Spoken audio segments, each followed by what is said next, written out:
সারা জীবন শুনতেছি মেয়েদের মন নাকি জিলাপির প্যাঁচের মতো। আজকে কিন্তু সেই জিলাপি আমি নিজের হাতে বানিয়েছি। আসসালামু আলাইকুম এভরিওয়ান, কি অবস্থা সকলের? আশা করি সবাই ভালো আছে। যতটা সহজ করে বলা হয় মেয়েদের মন জিলাপির প্যাঁচের মতো, জিলাপি বানানো কিন্তু এতটাও সহজ না। আজকে জিলাপি বানাতে গিয়ে আমার কি অবস্থা হয়েছে সেটা একটু পরে দেখতে পারবেন। জিলাপি বানানোর আগে ভাবতেছি রুমটাকে একটু গুছিয়ে নেই। কিছুদিন আগে আমি ম্যাচিং পর্দা আর বেডশিট নিয়েছিলাম, কিন্তু সময়ের কারণে আমি লাগাতে পারিনি। আজকে সাইফানের বাবা বলতেছে আসো তোমাকে আমি সাহায্য করব, দুজন মিলে রুমটাকে সুন্দর করে গুছিয়ে নিই। অন্যান্য কাজ করি আর না করে রুমটা সুন্দর করে গুছিয়ে রাখতে হয়, কারণ সাইফানের বাবা রুম অগোছালো পছন্দ করে না। যাদের ঘরে বাচ্চা আছে তারাই জানে রুম গুছিয়ে রাখাটা কতটা কষ্টকর। তাছাড়া সাইফানের জন্য আমার 2 দিন পর পরে বিছানার চাদরটাও চেঞ্জ করতে হয়।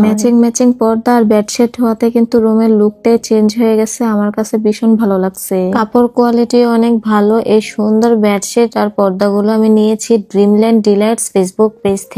পেজটা আমার এই ভিডিওর ক্যাপশনে মেনশন দেওয়া আছে। রুম গোছানো শেষ, এখন আমি বসে পড়েছি জিলাপি বানানোর জন্য। প্রথমে আমি এখানে পরিমাণ মতো ময়দা নিয়ে নিলাম, তার সাথে দিয়ে দেব ইনো। তারপরে ইনো আর ময়দা একসাথে ভালো করে মিশিয়ে নিচ্ছি। তার সাথে দিয়ে দিচ্ছি রান্নার তেল, আপনারা চাইলে ঘিও দিতে পারেন। ঘিয়ের ফ্লেভারটা আমার কাছে ভালো লাগে না, যার কারণে আমি এখানে তেল ইউজ করেছি। এখন সবগুলো একসাথে সুন্দর করে মিক্স করে নিব। ময়দার সাথে পরিমাণ মতো একটু একটু পানি দিয়ে আমি সুন্দর করে এটা গুলে নিচ্ছি। অনেকক্ষণ টাইম নিয়ে সুন্দর করে এটা মিক্স করে নিতে হবে, নয়তো দানা দানা থেকে যাবে। দানা দানা থাকলে জিলাপি একদমই হবে না। সব থেকে ইম্পর্টেন্ট হচ্ছে এটা সুন্দর করে মিশিয়ে নেওয়া। কমপক্ষে 7 থেকে 8 মিনিট টাইম নিয়ে আমি এটা সুন্দর করে মিশিয়ে নিয়েছি। ছোট্ট একটা বোতল নিয়েছি, এটা ফুটো করে নিয়েছি। এটা দিয়ে আজকে জিলাপি বানানো হবে। অনেকেই আছে প্রাইভেট সাইডের কালো দাগ নিয়ে চিন্তিত, তাদের জন্য এই ইয়োগার্ট ক্রিমটি ঘাড়, কোণে, আন্ডারআর্মস, শরীরের যে কোনো প্রাইভেট সাইডের কালো দাগ দূর করে। যত পুরনো দাগই হোক না কেন এই ইয়োগার্ট ক্রিমটি ব্যবহার করলে সব দাগ উঠে যাবে। ইয়োগার্ট ক্রিমটি আমি নিয়েছি Kakuli business shop Facebook page থেকে। পেজটি আমার ক্যাপশনে মেনশন দেওয়া আছে, অবশ্যই চেক করে নিবেন। বোতল রেডি করে নিলাম। এখন সুন্দর করে প্রথমে আমি শিরাটা তৈরি করে নিব।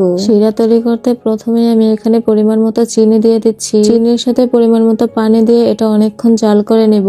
অনেকক্ষণ জাল করার পর এই কালারটা আসছে আর এটা কিন্তু অনেকটাই শুকিয়ে গেছে। এখন আমার শিরা তৈরি হয়ে গেছে। লাস্টে আমি দিয়ে দিচ্ছি একটু লেবুর রস। শিরাটা আমি সাইডে রেখে এখন একটা কড়াইতে আমি পরিমাণ মতো তেল দিয়ে দিচ্ছি। এটাতেই এখন আমি জিলাপি ভাজবো। বিসমিল্লাহ বলে জীবনে প্রথম জিলাপি বানাতে শুরু করলাম। আজকে যদি আমি জিলাপি বানাতে না আসতাম তাহলে আমি কখনোই বুঝতাম না জিলাপি বানানো এতটা কঠিন। আমার এই অবস্থা দেখে সাইফানের বাবা আমাকে সাহায্য করতে আসে, আর তার অবস্থা তো আমার থেকেও বাজে। মনে হচ্ছে আমরা আজকে নতুন করে জিলাপি আবিষ্কার করতেছি। জিলাপি গুলা ভাজার পর সাথে সাথেই কিন্তু শিরাতে দিয়ে দিতে হবে, একটু লেট করা যাবে না। প্রথম জিলাপি গুলাই এরকম হয়েছে, পরে কিন্তু সবগুলা সুন্দর করে বানিয়েছি। জীবনে প্রথম বানালে যা হয় আর কি, তারপরে কিন্তু দেখেন বেশ সুন্দর করে বানিয়েছি। জিলাপির সাইজ যেমনই হোক না কিন্তু খেতে কিন্তু বেশ মজা হয়েছে। সাইফানের বাবা তো বলতেছে বাজারের গুলাও ফেল আমার হাতের জিলাপির কাছে। আপনারাও কিন্তু বাসায় ট্রাই করতে পারেন, এটা কিন্তু আসলে অনেক বেশি মজা হয় ঘরে বানালে। আমার সাইফান বাবাও কিন্তু জিলাপি খেয়েছে আজকে অনেক মজা করে।